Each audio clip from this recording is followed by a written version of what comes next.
Morfologia hematológica, eritropoese. As hemácias são células anucleadas constituídas apenas por membrana plasmática e citoplasma. Originam-se na medula óssea pela proliferação e maturação dos eritroblastos, fenômeno chamado de eritropoese.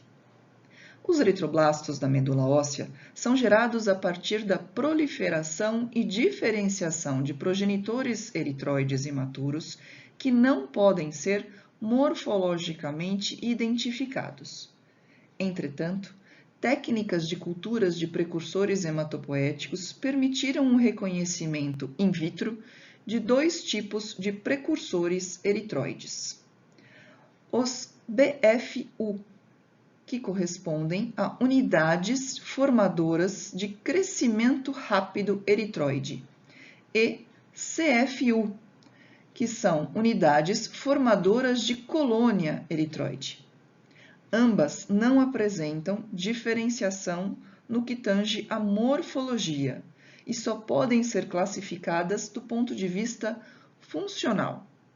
As BFU correspondem à fase da eritropoese independente de eritropoetina, enquanto as CFU correspondem à fase da eritropoese dependente de eritropoetina.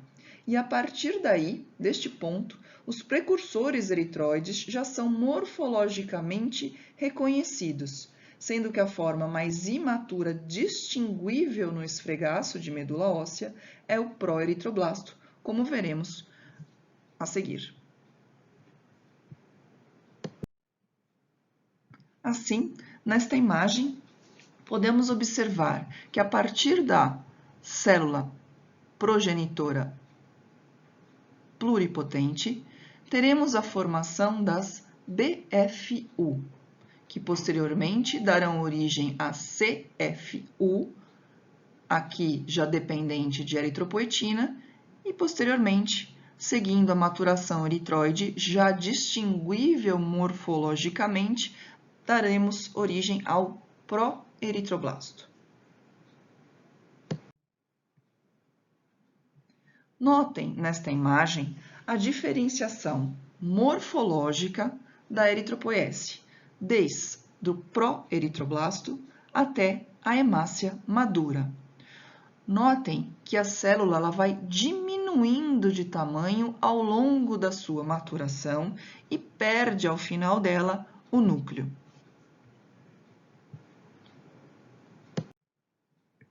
A primeira célula distinguível morfologicamente na eritropoese é o proeritroblasto. É uma célula precursora primária, grande, medindo cerca de 16 a 20 micrômetros de diâmetro, com um citoplasma escasso, cromatina delicada e grumosa, com nucléolos visíveis ainda neste estágio. O citoplasma é intensamente basofílico e podemos observar numa região perinuclear uma porção mais clara deste citoplasma que dará origem ao processo de hemoglobinização.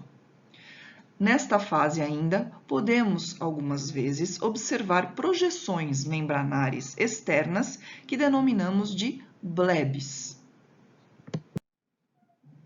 Assim, nesta imagem, podemos observar o proeritroblasto com o seu núcleo com uma cromatina fina, onde podemos observar nucléolos.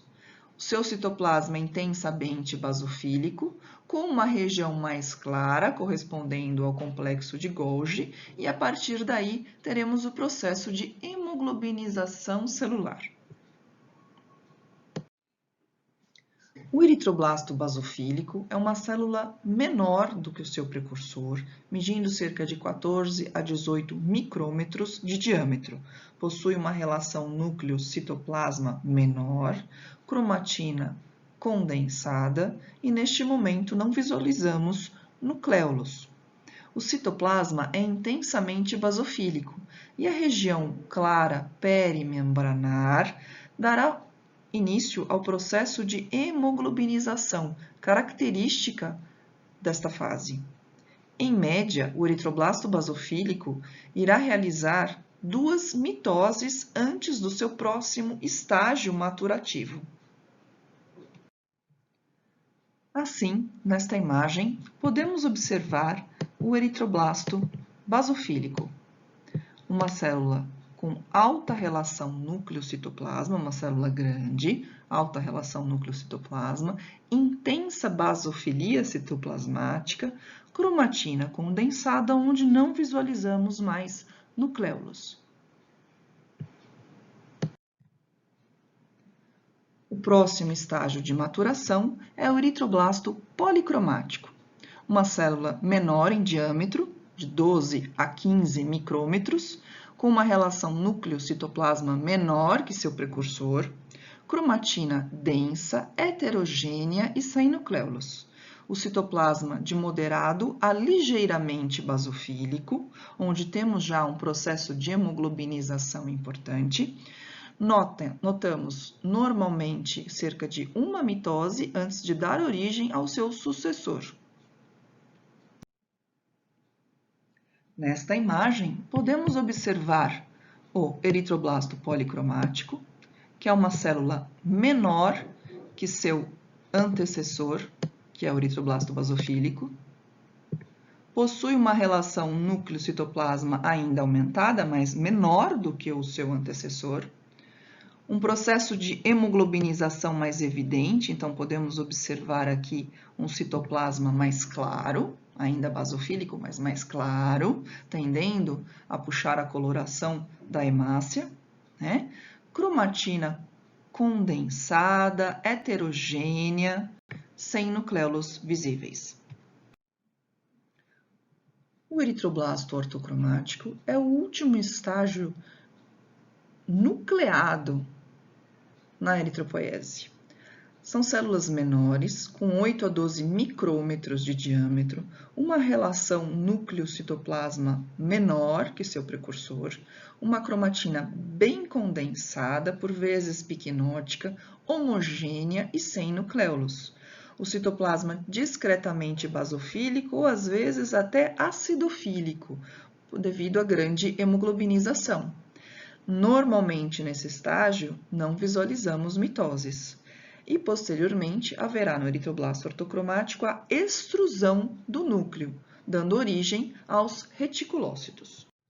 Assim, na mesma imagem que utilizamos anteriormente, observamos o eritroblasto ortocromático. Notem como a relação núcleo-citoplasma é diferente dos seus antecessores, ou seja, o núcleo ele vai diminuindo, né? O citoplasma ele fica mais abundante e o núcleo vai diminuindo. Cromatina bem condensada, piquenótica, não visualizo nucléolos, o citoplasma ainda basofílico, mas bem mais claro, sempre puxando para a cor da hemácia. Assim, nesta outra imagem, podemos observar um outro eritroblasto ortocromático. Notem a condensação cromatínica importante, a baixa relação núcleo-citoplasma e a acidofilia do seu citoplasma, ou seja, um citoplasma que vai puxando a coloração para a hemácia que dará origem posteriormente, né? Reticulócitos. Os reticulócitos são os eritrócitos jovens, contendo ainda precipitados resíduos de RNA. Eles são normalmente visualizados com corantes supravitais, tais como o azul crisil brilhante. Em coloração de Leishman ou de McGraw-Ginsa, podemos observar apenas a policromasia. A presença de reticulócitos precisa ser visualizada com esses corantes supravitais. Normalmente, o reticulócito é uma célula que possui um volume corpuscular médio maior do que uma hemácia normal e uma concentração de hemoglobina corpuscular média menor do que a hemácia normal. Nesta ilustração, podemos observar, então, corada pelos corantes supravitais, aqui no caso o azul crisil brilhante, a presença de hemácias que não possuem mais o núcleo, obviamente, mas possuem no seu interior resíduos de RNA. São os reticulócitos. Nesta imagem, podemos observar a coloração de Leishman, onde eu não visualizo o reticulócito, podemos observar apenas uma policromasia, como na seta, a presença de eritroblasto ortocromático, e na coloração supravital, podemos observar a presença agora dos reticulócitos. Agora é com vocês. Vamos tentar identificar as fases da eritropoese? Vamos lá. Faça a sua tentativa. Eritroblasto identificado com o número 1. O que você acha que é?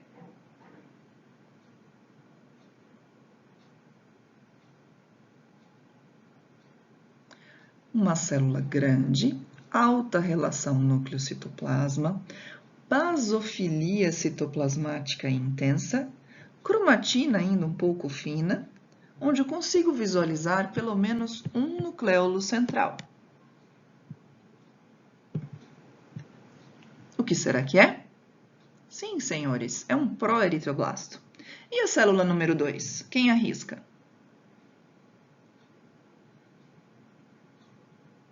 É um eritroblasto policromático.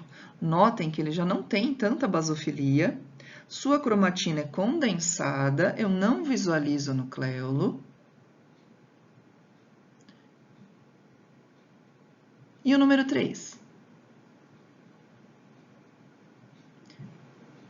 É um eritroblasto ortocromático.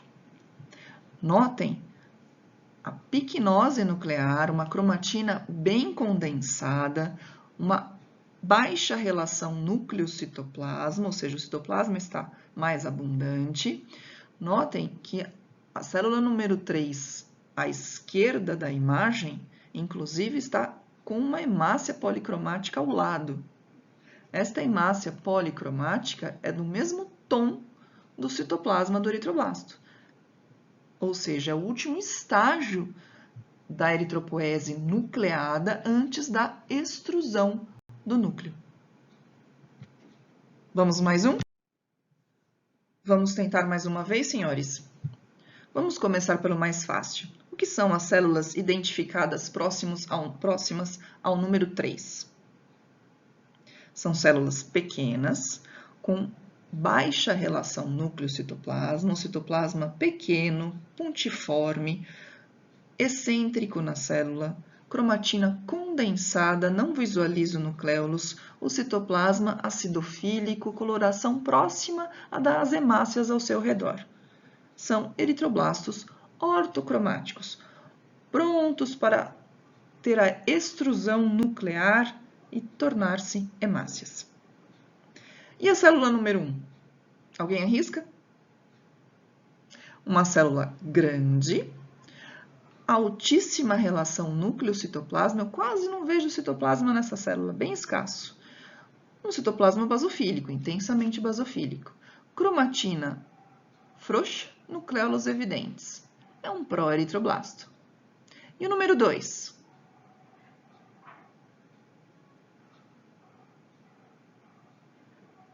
O número 2 é um eritroblasto basofílico, querendo já ficar madurinho e se transformar num policromático. Notem que ele tem ainda uma basofilia intensa, próxima do proeritroblasto, que está ao seu lado, mas a cromatina já bem condensada. Eu não visualizo o nucleolo. O citoplasma já começa a ter um certo grau de hemoglobinização maior do que o seu antecessor. Todos notaram? Vamos tentar mais. Vamos lá. Começando pelo mais fácil, o que são as células identificadas com o número 4? Essa tá fácil, né? Eritroblastos ortocromáticos, núcleo piquinótico, quase extruso, citoplasma acidofílico, próximo da coloração da hemácia, cromatina bem condensadinha, não visualiza nucleolos. Muito fácil. E agora o número 3. O número 3 é um estágio acima do ortocromático. É os eritroblastos policromáticos. Notem, condensação cromatínica importante, citoplasma um pouco mais basofílico, mas com um grau de hemoglobinização maior, cromatina condensada, não visualizamos nucleolo. Vamos subir um estágio a mais? Número 2. Eritroblasto basofílico. Notem a intensa basofilia, a alta relação núcleo-citoplasma, cromatina condensada, não visualizo nucleolos. E o número 1, só sobrou esse, é o proeritroblasto. Notem que é uma célula bem maior do que as demais, com uma alta relação núcleo-citoplasma, cromatina frouxa, visualizo até mais que um nucleolo. A parte difícil é fazer essa identificação, senhores, perdão. Mas com o mouse é difícil. Certo? Esse é um proeritroblasto. Muito bem, senhores. Quantos eritroblastos temos no campo? Não vamos contar células que estão cortadas no campo, ok? Todos concordam que tem 4 eritroblastos? Alguém visualizou um estranho no ninho? Vamos lá. Temos aqui um eritroblasto ortocromático. Aqui ainda um ortocromático, um pouquinho mais basofilia do que o primeiro, certo? Aqui um eritroblasto policromático, mas também já querendo amadurecer, querendo virar ortocromático. E aqui um linfócito, certo?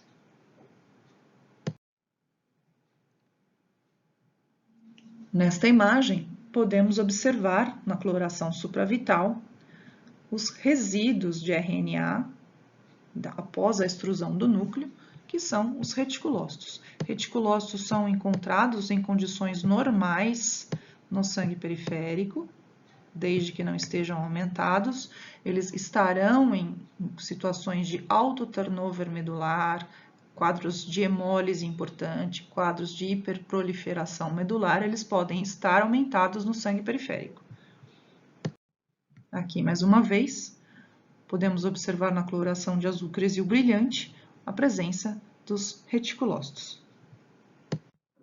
E aqui, por curiosidade, é uma imagem de microscopia eletrônica, onde podemos observar esse resíduo, esses filamentos de RNA nos reticulócitos.